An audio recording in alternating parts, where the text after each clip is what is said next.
Nosotros no aceptaremos la exclusión de nuestro pueblo de ese derecho.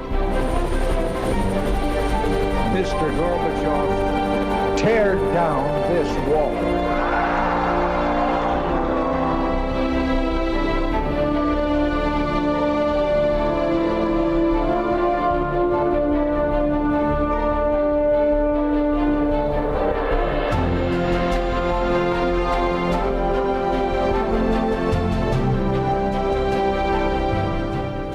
Muy buenas noches, señoras y señores, bienvenidos a Tiempos Modernos.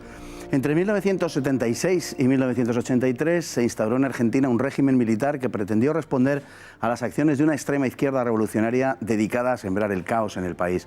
La dictadura militar argentina se convirtió en un episodio de la historia que aún hoy divide a los argentinos. Sus secuelas, los muertos y los desaparecidos, entre otras, siguen presentes. Pero si no se debe ocultar lo que sucedió en Argentina durante y después de la dictadura militar, tampoco ha de hacerse con lo que sucedió antes. El 24 de marzo de 1976, el gobierno de María Estela Martínez de Perón llegó a su fin en medio de una situación de crisis. Los dos últimos años, entre 1974 y 1976, fueron particularmente terribles y provocaron la intervención militar. En vísperas del golpe, la situación económica era pésima, la inflación había superado el 180%, el PIB descendía un año tras otro. En 1975, las reservas monetarias del Banco Nacional habían descendido a la mitad del año anterior. La balanza comercial se desplomaba. Las fuerzas económicas del país comenzaron a mirar al ejército como la única solución a la situación planteada. Hay que añadirle a eso el terrorismo de extrema izquierda que golpeaba a la sociedad argentina.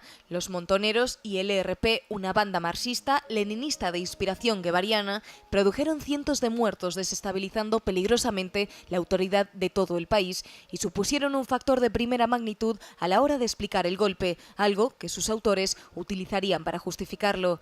En parte, no les faltaba razón. Los Montoneros se habían convertido en un auténtico ejército clandestino decidido a confrontarse con las Fuerzas Armadas. Los rumores acerca de un golpe militar eran conocidos meses antes de que este se produjese. Incluso el peronismo oficial se dividió en torno a esa cuestión, pero nadie pudo o quiso hacer nada al respecto. La misma noche del 24 de marzo de 1976, la noche del golpe, fueron detenidos cientos de sindicalistas conectados con los movimientos subversivos. Los militares impusieron el orden con rapidez y sumaron nutridos apoyos en todos los sectores sociales, incluyendo la clase trabajadora y, desde luego, la clase media. Entre la población no politizada, los militares gozaron de un respaldo que no es exagerado calificar de masivo durante la mayor parte de la dictadura. La Junta Militar reunió a las tres armas en las tres personas de Jorge Rafael Videla, que se puso al frente del gobierno, y las de Masera por la Armada y Agostí por el Ejército del Aire. El Ministerio de Economía fue entregado a Alfredo Martínez de Hoz, quien desarrolló una política neoliberal radical al estilo de las que entonces se aplicaban en los Estados Unidos y en Gran Bretaña.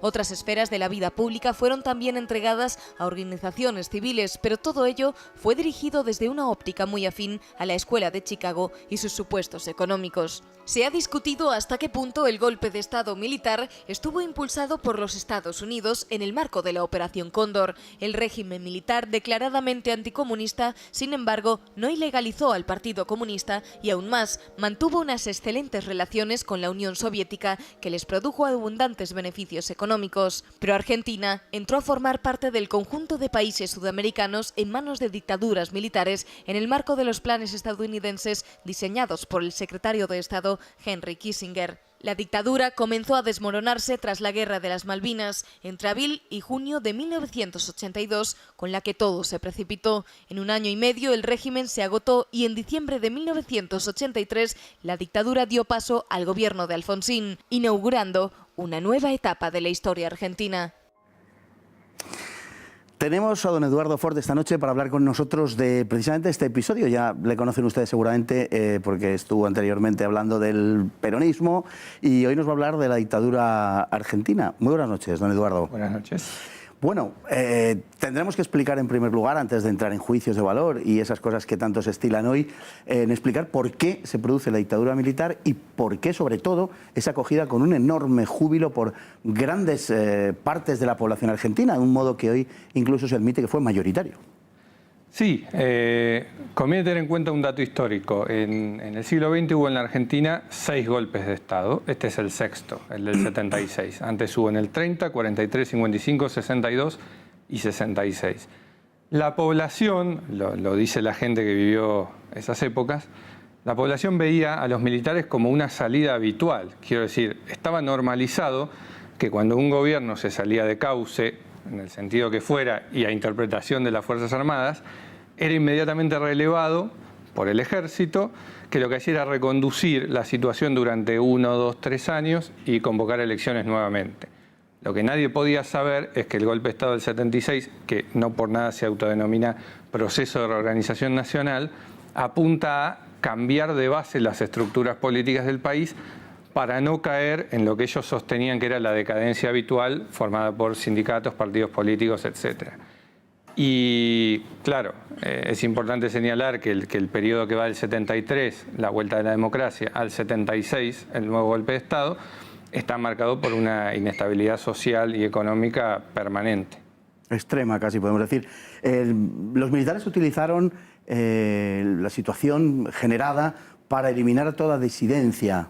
Pero es cierto digamos que la excusa era el terrorismo, pero es cierto que el terrorismo golpeaba con enorme dureza a la sociedad argentina y que es una de las causas por las cuales se vio con naturalidad ese paso del ejército. Sí, en cuanto a que el terrorismo golpeaba con crudeza a la sociedad argentina, ahí conviene hacer algunos matices. Las organizaciones armadas, político-militares, actuaban en la Argentina desde finales de la década del 60 y remontándose al año 55 con la caída del segundo gobierno del general Perón como marco de la resistencia peronista. Nunca hubo en la Argentina terrorismo urbano a niveles, digamos, sin entrar en comparaciones, ETA. O sea, nunca hubo un hipercore en Argentina. Pero sí es cierto que las organizaciones guerrilleras contaban con cierto apoyo de la población civil y que fueron utilizadas como pretexto por los militares. Pero incluso el dictador Jorge Rafael Videla, en una entrevista que no tiene muchos años, realizada en prisión, dijo que para terminar con las organizaciones armadas clandestinas no hacía falta el golpe de Estado, sino que el golpe de Estado iba a ir más allá y, en sus palabras, iba a ir a la raíz de la decadencia y de los problemas argentinos. O sea, que tenía un planteamiento, digamos, mucho más global. Ciertamente el terrorismo era una cuestión que provocaba inquietud en Argentina, pero obviamente no era el objetivo. ¿Hasta qué punto, y en mi opinión esto es clave, puede incardinarse el golpe de Estado del 76 dentro del marco más general de la Operación Cóndor o del Plan Cóndor? Bueno, ahí tenemos que hablar de un escenario ambiguo en cierto sentido. Argentina se integra al Plan Cóndor desde antes del golpe de Estado del 76. Porque expliquemos brevemente qué es el Plan Cóndor. El Plan Cóndor es una coordinación de las dictaduras militares del Cono Sur, básicamente Chile, Argentina, Uruguay, Paraguay, Bolivia y Brasil, con la intervención eventual de Venezuela, Ecuador y Perú, por el cual, con el padrinazgo del Pentágono, lo que se decide es que cualquier insurgente que sea encontrado en cualquiera de los países será inmediatamente extraditado por la fuerza, claramente, al país que lo reclame. Por ese motivo, en Argentina, sin ir más lejos, hay desaparecidos bolivianos, como el expresidente Juan José Torres, uruguayos, como los diputados Elmar Michelini y Héctor Gutiérrez Ruiz, e incluso antes de la dictadura se asesina en Argentina al general chileno Carlos Prats. Y en ese marco entraría la operación de marzo de 1976, digamos, en que Argentina pudiera o tuviera un encaje en ese diseño global básicamente de Henry Kissinger. Sí, pero ahí también conviene matizar, porque en Argentina, como siempre, todo es muy ambiguo. El gobierno de Estados Unidos no apoya de entrada el golpe militar. Hay una reunión entre el futuro canciller de la primera junta militar y Henry Kissinger en la que se le plantea lo que se quiere hacer, y Kissinger, esto fue tomado como apoyo por alguna corriente historiográfica, a mí no me lo parece. Lo que dice Kissinger es: hagan lo que tengan que hacer, pero háganlo rápido y limpio. Kissinger no quería otro Chile en Argentina. Luego sí, ya nos tenemos que ir más adelante en el tiempo, con la capacitación y el entrenamiento que las Fuerzas Armadas Argentinas dan en Centroamérica a la contra nicaragüense, sí hay un apoyo decidido de Estados Unidos ya en el gobierno Reagan. El gobierno Carter, de hecho, lógicamente, castigó a la dictadura argentina con sanciones económicas, con prohibición de venta de armas, etcétera, etcétera. Es posterior, pues. Y hablando de ambigüedades, por cierto, la Iglesia Católica. Bueno, la Iglesia Católica Argentina es el símbolo máximo de la ambigüedad. Estamos hablando de una de las pocas iglesias que apoya una dictadura militar, teniendo no solo seminaristas y sacerdotes asesinados, sino 2 obispos. El obispo Angelelli y el obispo Ponce de León fueron asesinados por la dictadura militar. Una dictadura que se decía quería volver a la orientación nacional y cristiana, y precisamente lo que hizo al reprimir a la disidencia fue perseguir a multitud de sacerdotes de base, militantes cristianos, teólogos de la liberación, etc. Tenemos 2 minutos. 2 preguntas. La política económica fue inequívocamente liberal y muchas veces se ha justificado, digamos, que se pudo ejercer esa política o en ese grado de liberalismo precisamente porque estaba amparada por una situación de fuerza de los militares. Más que liberal, fue un capitalismo financiero de rapiña que provocó un trasvaso brutal de ganancias a los grupos concentrados, o sea, a la oligarquía financiera. De hecho, tanto en la planta de Mercedes-Benz como en la de Ford, los empleados trabajaron a punta de fusil, fueron virtuales campos de concentración. Y bueno, tuvo un gasto público gigantesco, así que lo del liberalismo lo podemos ver un poco relativamente. Bueno, como es imposible ponerse de acuerdo con los liberales, porque es como hay tantos liberalismos como personas, no entraremos ahora en eso. Bueno, la cuestión inevitable, 1 minuto tenemos nada más, pero los desaparecidos, las cifras oscilan desde casi 9.000, 8.900 y pico, hasta cifras de 30 y tantos mil. ¿Dónde nos podemos situar en términos aritméticos?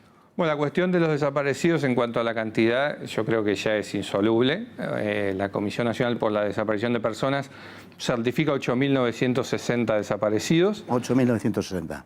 Pero se cuida de aclarar que esto es en base a las denuncias que hubo. Hay desaparecidos que no tenían familia o a los que no se los encontró y no se consta la desaparición. Entonces, los organismos de derechos humanos elevan la cifra, incluso la inteligencia estadounidense, a 25 o 30.000 desaparecidos. Muchísimas gracias, don Eduardo. Como siempre, arrojando luz sobre episodios difíciles de comprender desde Europa, desde España. Pero bueno, esperemos que a partir de su comparecencia lo sean un poquito menos difíciles. Muchísimas gracias. Gracias. Y a todos ustedes también muchas gracias por estar ahí noche tras noche y hasta mañana, si Dios quiere.